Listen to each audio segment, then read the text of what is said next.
नमस्कार प्रणाम, हमारा नाम है दिलीप सिंह और आज के ई वीडियो में हम बतावल अपनी ऐसा जानकारी की बहुत ही महत्वपूर्ण जानकारी बा और आपकी ज़िंदगी में आपके आगे लाइफ में बहुत काम आ सकेला और आज के टाइम पे भी बहुत ही काम आए। ये वीडियो को देखिए। तो ये वीडियो में हम बतावल बनी फास्टैग के बारे में। फास्टैग का होला, फास्टैग के का फ़ायदा बा और कहाँ ये यूज होला। तो सबसे पहले ये बता दी फास्टैग का होला। फास्टैग एगो कार्ड आवेला, जैसे एटीएम कार्ड होला ना वही साइज़ में थोड़ा सा पतला सा कार्ड होला जौन की गाड़ी होला, जैसे कि कोनो भी कार भी या ट्रक भी या कोनो भी गाड़ी भी है ऊपर लागेला। अब यूज़ का होला जैसे टोल प्लाजा वाले से, जैसे कि अगर नेशनल हाईवे पे आप कहीं जाता नहीं और टोल प्लाजा हो जो टोल टैक्स देवे पर हमनी के, तो पहले के टाइम पे का होता कि हमनी के कैश दिहल जाए फिर पर्ची मिले। ओकरा अलावा कार्ड से मतलब एटीएम कार्ड हो गए, क्रेडिट मतलब डेबिट कार्ड हो गए, एटीएम चाहे क्रेडिट कार्ड हो गए, उसमें स्वाइप करके लेते हैं फिर पर्ची मिलता रहा। लेकिन उनमें का हुई कि बहुत ही लंबा लाइन, जैसे कि हम 500 रुपये का दानी चाहे 2000 का नोट दनी तो रब्बा छुट्टा नहीं खे, तो फिर वो रख जग चली। चाहे एटीएम मतलब कार्ड स्वाइप करते हैं तो कार्ड नहीं के चलत, पिन गलत हो गई, चाहे नेटवर्क नहीं के कोनो भी इशू हो जाता रहा। जैसे कि आप देख लो कि टोल प्लाजा पर पे लंबा 1 किलोमीटर 2 किलोमीटर 3 किलोमीटर जितना लंबा लाइन लागत रहा।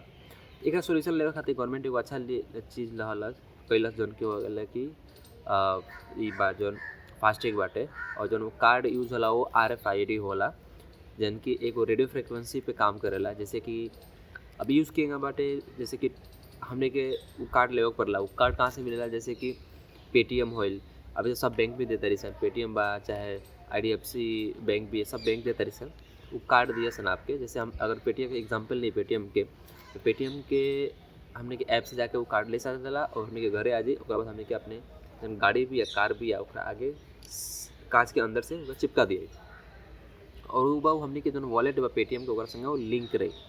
मान के चलिए हम हाईवे पे गए नहीं और हाईवे पे जो टोल टैक्स होता वो होता 100 रुपया। 100 रुपया में काफ़ी हमने के पहले वो वॉलेट में जब पेटीएम वॉलेट बा चाहे कोनो भी बैंक आप यूज़ करते नहीं उनमें रिचार्ज रखे के पड़ेला। जैसे हमें मोबाइल के रिचार्ज करावे सन वही ओकरा रिचार्ज करावल जाए। जैसे मान के चलिए हम 500 रुपये रिचार्ज करावला बानी और एगो टोल प्लाजा आयल, वहाँ पे मान के चलिए कि जब 100 रुपये लागत है, तो हमें जैसे हमने के जाइल जाई तो ओमें का हुई हमने के जो बारकोड लागा रही जौन की हमने के फास्टैग लागा रही ओकर टोल प्लाजा के आगे ऊपर भी चाहे सामने में कैमरा लागा रहेला जौन की एगो स्कैनर होला, वो ऑटोमेटिकली वो स्कैन कर ली और स्कैन करके हमने के खाता से 100 रुपये वो निकाल ली और वो टोल टैक्स की पेमेंट हो जाई और चल जाई। और ये सब चीज़ में हो सके 10 सेकंड के आसपास लागेला। पहले अगर कैश दो तो कितना लंबा टाइम लगे। तो ये सब चीज़ से फ़ायदा हो गया, फास्टैग से फ़ायदा हो गया कि टाइम बची, पेट्रोल डीजल बची, ठीक बा, और केहू जल्दी पहुँचे कोई कुछ इमरजेंसी हो तो सब चीज़ प्रॉब्लम ना हो। पैसा तो बचते बा आपके, जैसे कि डीजल बचता, पेट्रोल बचता तो पैसा बचते बा, टाइम बचता तब पैसा बचता। जो ना आपका टाइम बचता टाइम के आप यूज़ करके आप पैसा कमा सकेंगे। तो ये रहा पूरा फास्टैग की जानकारी। अगर ये जानकारी आपको पसंद आई तो वीडियो को लाइक कर दी और ये जो वीडियो बनता आपको दिखा दी कहाँ से बनता। ये बनता मोटेरा क्रिकेट स्टेडियम बाटे जन की गुजरात के ना पूरा इंडिया के भी ना पूरा दुनिया के सबसे बड़का क्रिकेट स्टेडियम बाटे।